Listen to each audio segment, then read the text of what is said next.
Hello, investors. It's Don Vandenbord, Senior Portfolio Manager with Revere Asset Management. Today is Wednesday, January 4th, 4:52 p.m. Eastern Time, coming to you from St. Augustine Beach, Florida, with tonight's Revere Daily Market Insight video.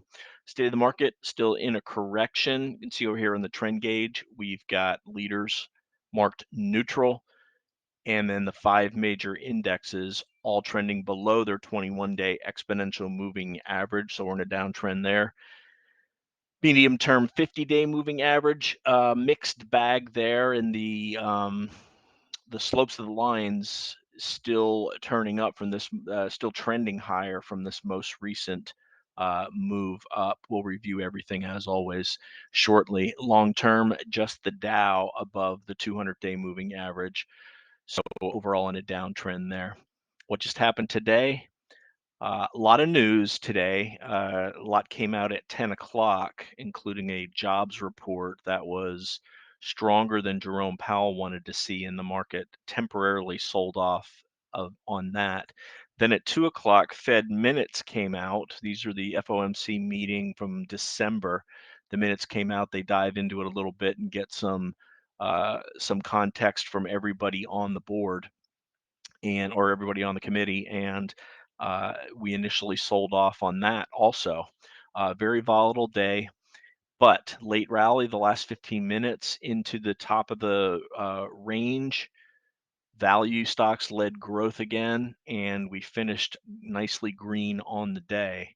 Uh, Quite a few times we gapped up in the morning again, and quite a few times we were back to barely negative or flat. But buyers came in every time we approached that 38.20-ish level. So the final numbers on the day: G6 up 1.7%. This is a little bit misleading. It was led by ARK. Even though value outperformed growth today, a lot of junk stocks had good days, which propelled ARK to a 4.3% gain and made the G6 look stronger than it may actually have been. S&P 500 up 0.75%, NASDAQ 100 up 0.5%, Dow up 0.4, mid caps up 1.5, Russell up 1.25, Global Diversified 60/40 up 1%. Foreign and emerging market stocks led again.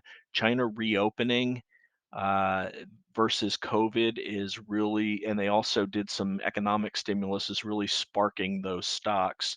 And bonds were also up today across the board, which means interest rates were down. So 60/40 having a good start to the year. In-house, just barely on the positive side in GROTECTION. We got stopped out on a full one of our positions and a half on the other. We'll review that when we go through the tail of the tape.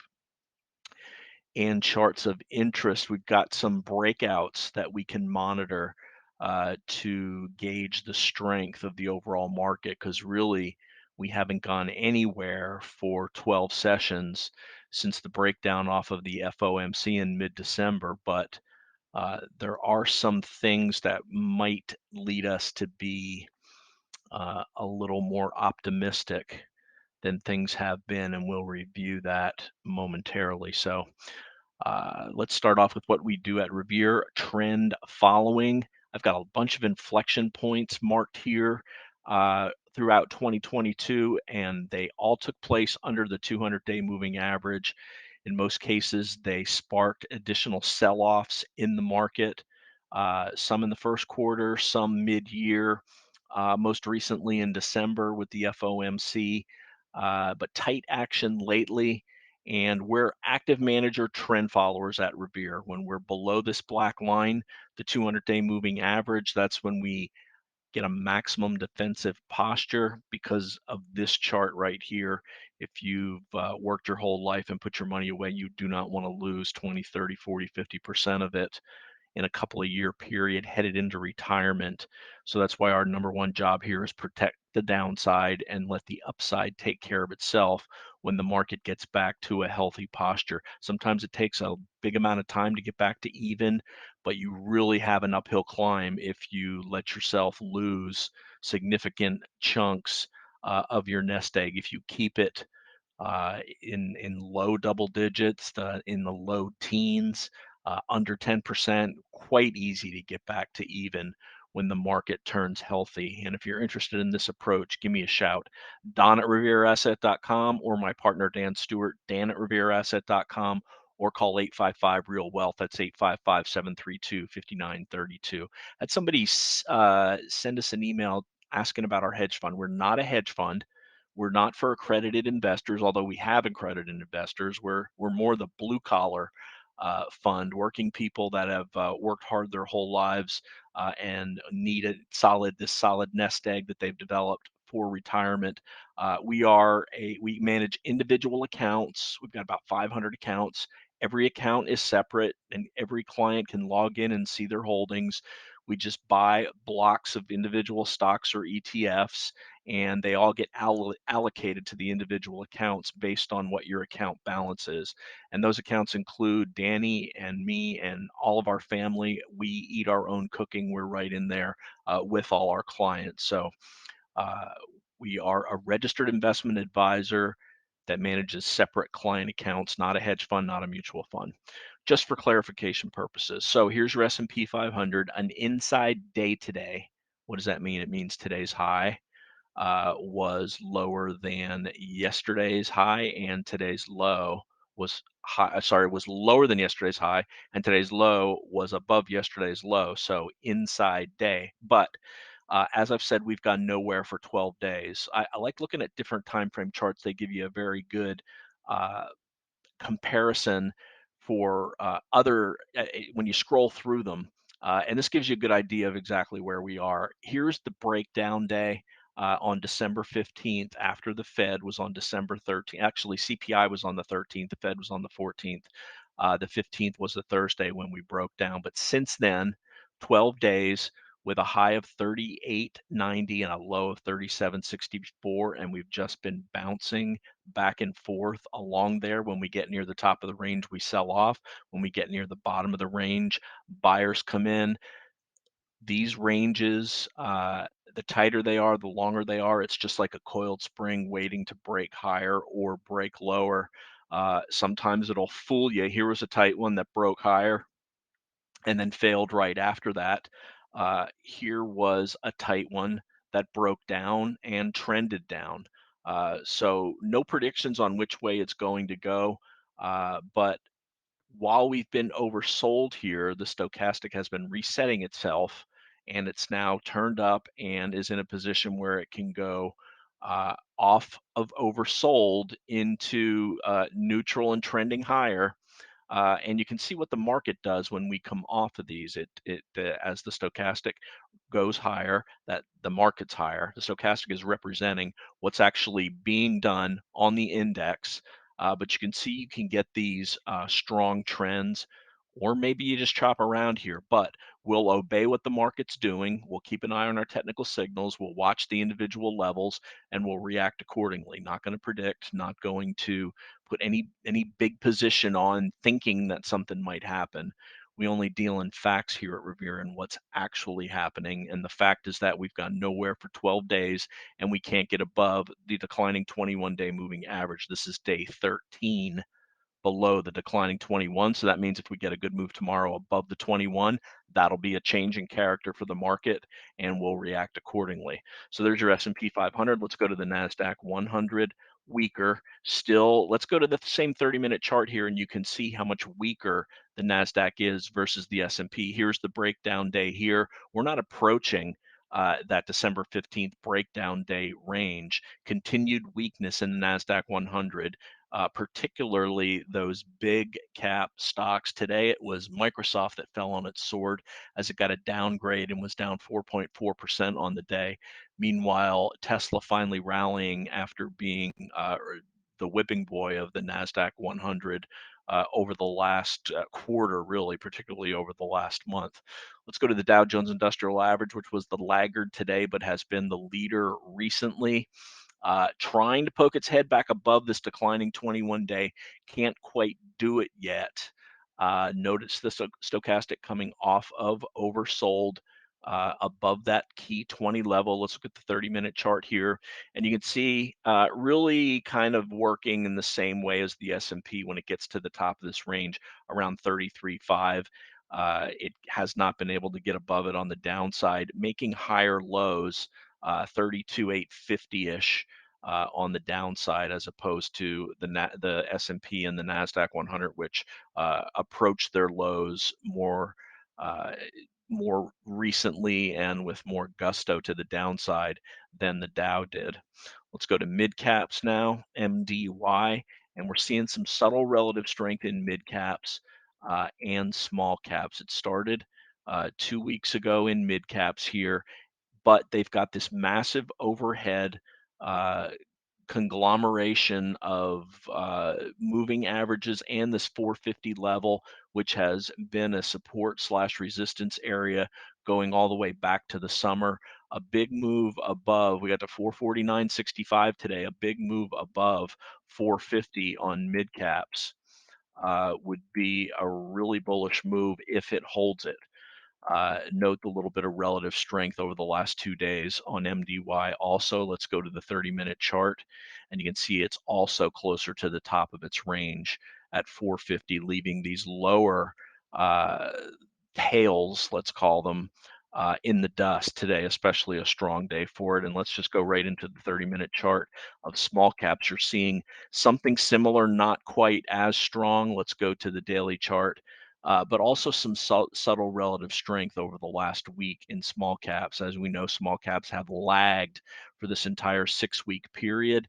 Still haven't been able to get above the declining green line, the 21-day, but did get a close above the 8 today, and that by itself is a change in character. In fact, the low of the day was above the 8 EMA. I'm going to go through these charts again, and I want to take a look at where the 21, where the 8 is to determine some change in character. So let's start with the S&P 500 again. With our very short term, this is the first close above the 8 since going all the way back to the FOMC second day on 12/14. So we spent 12 days under. When we get a 1-day tenth of a percent close above like we did here, I kind of treat it as neutral. That just really means when did the bell ring? That's what was happening. And 15 minutes before, 15 minutes afterwards, the next day it could have been different. So I consider that a neutral day within the overall trend, but today was the first true close more than a tenth of a percent above the 8 EMA. So a little bit of a change in character there. NASDAQ 100, on the other hand, moved above the 8 EMA but failed yesterday, couldn't get above the 8 EMA today. So this is again continually weaker. Let's go to the Dow. The Dow is, you can't even see the 8 EMA because it's pinched by the 21 and the 50, and we're really coiling for a move here on the Dow. We poked our head out today, it pulled back, but a move above today's high, above 334.03 would be very bullish again. So this is what we're looking at, the market coiling. What direction is it going to go to? And then when it makes that move, is that move going to be a false breakout, or is it going to be a true breakout? Because you know how this market's been. So here, the low of the day on the mid caps, supported by the 8 EMA. So that's another little bit of positive divergence there for mid caps. Let's take a look at the equal weight indexes here. Here's QQEW, and look at this 30-minute chart on it. Not as bad, very clearly, as the NASDAQ 100 chart. And certainly a better day today. QQEW up 1.6% versus the NASDAQ only up a half of a percent. And again, that was that really Microsoft weighing it down.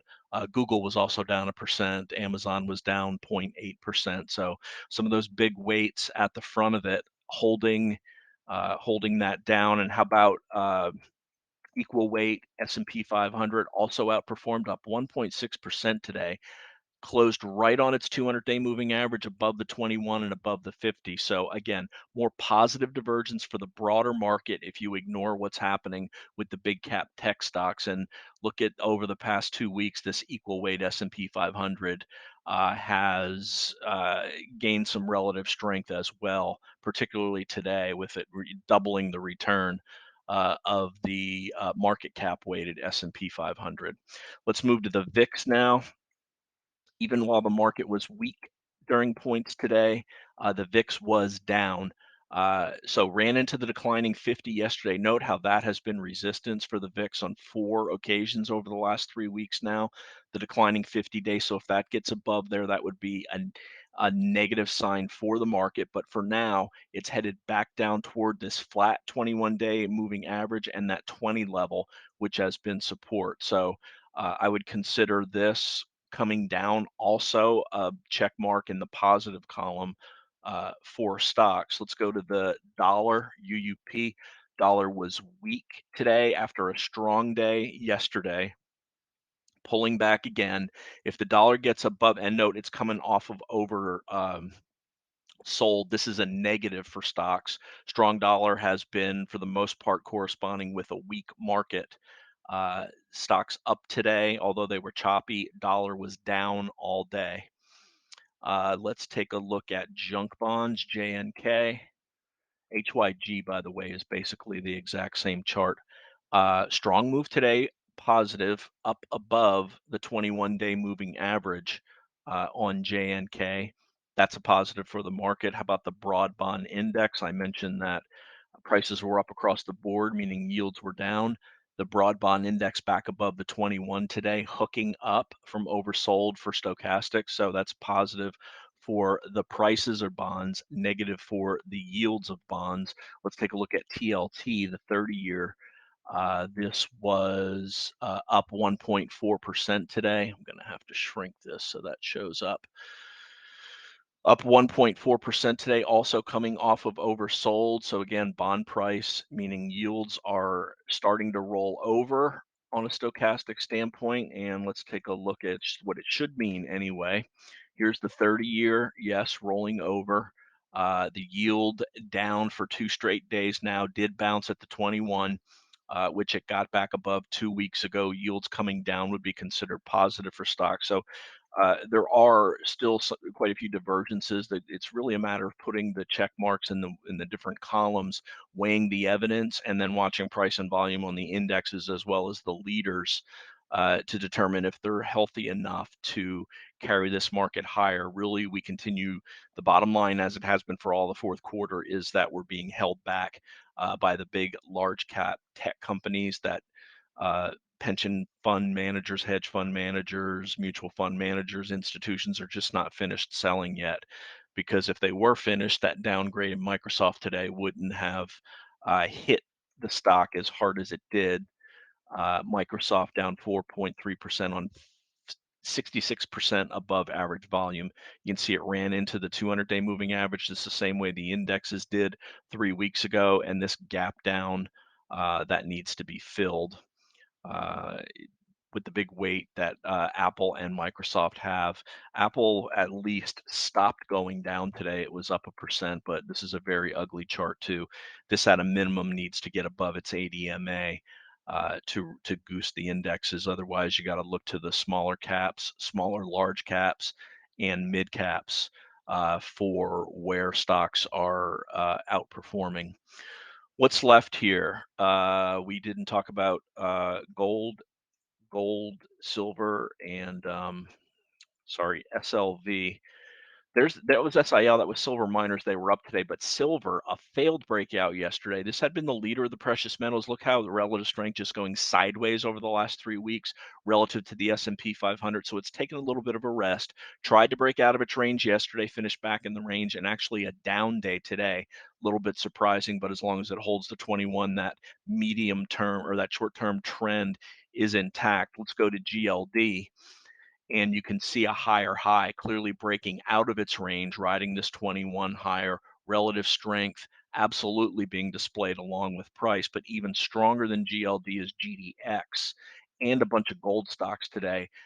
Finally clearing this 30 level, 2 closes above the 200-day moving average, coming off of the 21, changing character for gold stocks, relative strength, confirming the move. Nothing but good here. Let's see if we can keep it. And the reason why we say that, let's see if we can keep it, because you know what's been happening in a bear market is strength has been getting sold and weakness is the only way to make a little bit of money is to buy the stronger stocks on weakness at support and sell them into strength. But are we seeing a little bit of a change here? Keep in mind, I would consider gold, silver, and gold and silver stocks.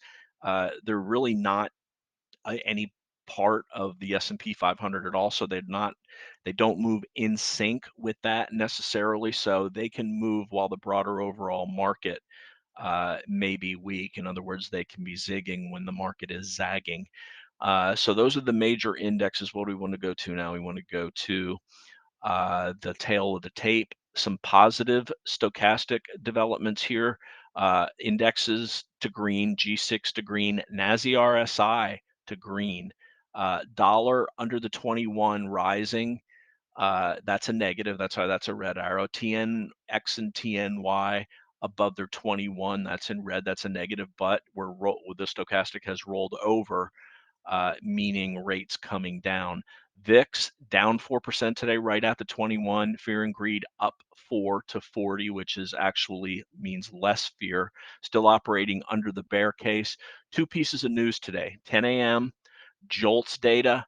Uh, More job openings than Jerome Powell would really want to see. Let's go to a 5-minute chart of the S&P, and we'll talk about these two pieces of news that came out today. Here's the JOLTS data, the initial move down hard, but then we rallied off of it. So here's a piece of good news that was completely, or a piece of bad news, should have hit the market. It hit it for about 15 minutes, and then we rallied to highs of the day into the top of the range. Then we chopped around waiting for the Fed minutes, and those were hawkish also.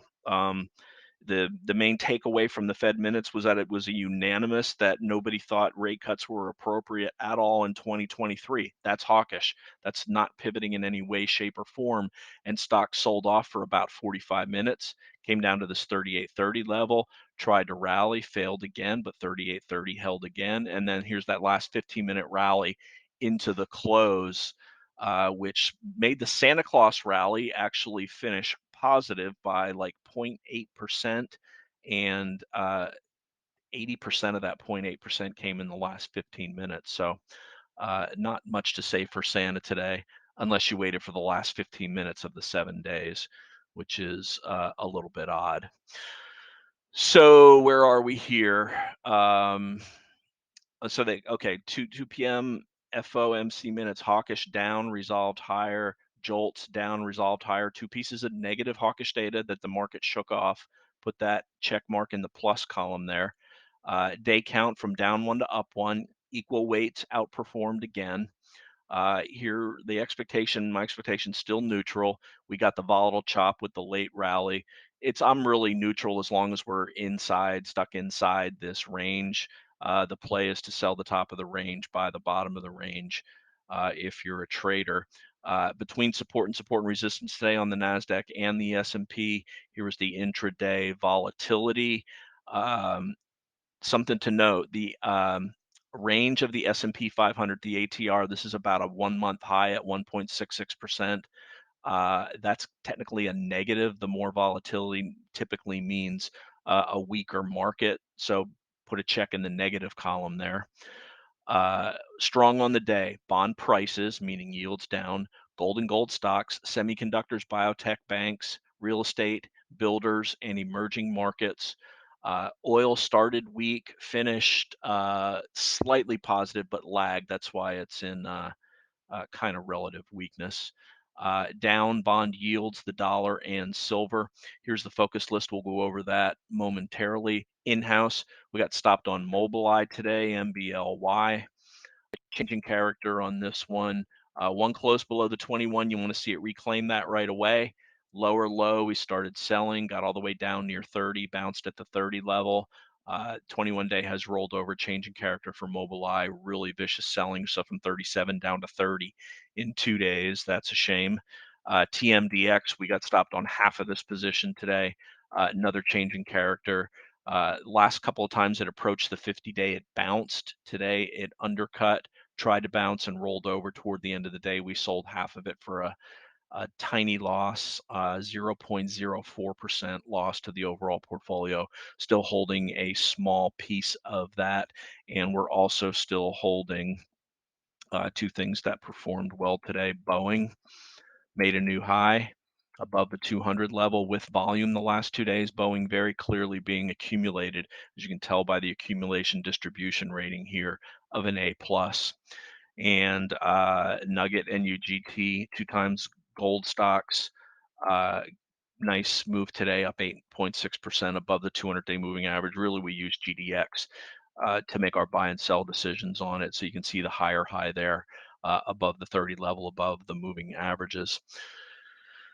So those are our holdings. We'll go through the rest of these momentarily, and then those 16 breakouts that we want to track to gauge the overall health of the market. If breakouts are starting to work, that's definitely another change in character for the market. But for now, the bottom line, volatile again. Last 15-minute bounce secured the Santa rally. We're still below the 21 EMA. That is the main line in the sand that on the S&P 500 and really all the indexes that we really need to see change to at least get into a short-term uptrend across the board. So we talked on our podcast about ENVX, and I talked about it. This is what happens when you build everybody up for a big presentation and it does not is seen as unfavorable. ENVX down 41% on 921% volume. Basically, they're behind schedule. Their whole plan for 2023 has been pushed back maybe an entire year. And this thing was sold hand over fist yesterday after hours and all day today. So cross that off the list. GE did its spinoff today. They adjusted the chart. GE up 2.43%. GE Healthcare will just have a single bar because that's all it did is trade today. It opened around 56, dropped, closed above 60. Good first day for GE Healthcare. We won't be buying this, but we'll be watching for it to form an IPO base and see where the moving averages end up relative to price as it starts to trade. Next up, Nike acting well. This is a breakout, and this is actually that's the 17th one. I meant to add that earlier, but I didn't. But this is exactly how you want an earnings gap to act. It gapped up. Market was iffy. Even in the iffy market, it didn't break down. It went sideways. It held the ADMA. And again, institutions are looking for safe growth stocks. Let's call them growth at a reasonable price stocks to put their money in, similar to Boeing. Nike fits that bill also. Nice volume the last 2 days in it. This looks like it wants to go higher. And then let's flip to some Chinese names. I talked about Chinese with their economic stimulus. 3 big volume gaps up today. Alibaba, JD. These are all retail internet stocks. JD, again, moved really nice, tight action here. This wasn't a Chinese stock. I'd have bought this today. I still might. These are on the I would say on the safer side. I don't know if anything is really safer. Here's Baidu above the 200-day moving average also. Let's go to PDD, the fourth Chinese stock, Pinduoduo, up near all-time highs, not quite a breakout yet. And then a couple of ETFs. A-share, this one I consider safer. This is all the Chinese companies that don't trade on foreign markets. You can see it above the ADMA, but still below the declining 200-day moving average. GXC is the S&P spider. The S&P China ETF has a broader variety of stocks in it than just tech stocks. So that is a little bit safer too. Nice relative strength, break out of this nice cup and handle.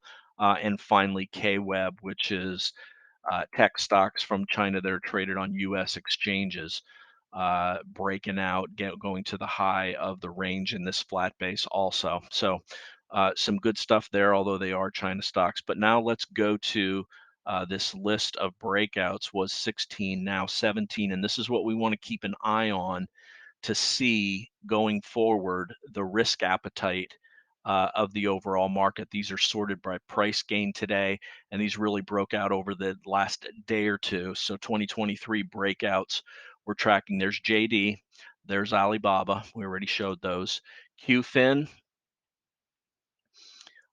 Financial services specialty company. I think this is a Chinese company. So take that with a grain of salt again. HTHT, Gap Up, Wynn Resorts. And these resorts are all that are moving out are because they have a big China presence in Macau. Wynn, AU. I could have had 15 gold stocks on here today. I just picked AU. The Las Vegas Suns also big Macau presence against China. DX, Gold, Breakout, Boeing. Finally, one that's not tied to China. Dick's Sporting Goods, another one not tied to China. At the time it's range, not really a break. Nike, this is a breakout. Horton Domestic Home, right at the range. Box broke out yesterday. This is the way breakouts have been acting this market. Breakout, pull back, kind of hold the gap still, not a true break at GLD. So it's China, handful of other ones. Amdocs, Computer Tech versus Gap Up, and today. So that's a rarity. And the other company dealing in drug that diabetes-related drugs, and I believe maybe there may be one. And Planet Fitness, this is what happened. About typically Gap Up, but it's going to work out a new year, aren't they? Well, maybe not. And then a pullback. So stocks still, let's see how they react. Can they be leaders? Maybe. But if breakouts stop failing, that's a positive market column for the market. And it's going to wrap it up. Always love to hear from you. RevereAsset.com. The phone is 855 Wealth. It's 855 and 32 if you do not 32. Remember, it's not how much you make in the market, it's how much you can control your downside, and the upside will take care of itself when the market gets healthy. At a minimum, you want to see a short term in the market, up to 20 moving average. That'll get the BUD index pointed in the right direction. Even better, get up this 4,000 level, which is where the 200 moving average is now. So when we rolled over the 200, they was at 4,500, all the way down to 4,000 now. So getting in higher than when you go out, if you use the weekly index system I talk about. And that's going to wrap. So step one, get above the 21, the 50. Step two, get above the 200 moving average, and breakouts continuing to act well is what we want to see. So wrap up Wednesday, January 4th. This is Vandenbord, kind of like it is, just facts here at Revere. Check out, share our content. We'd love to hear from you. If you have anything to say, we do listen, and we do take anything you say to heart. So have a great day, everybody.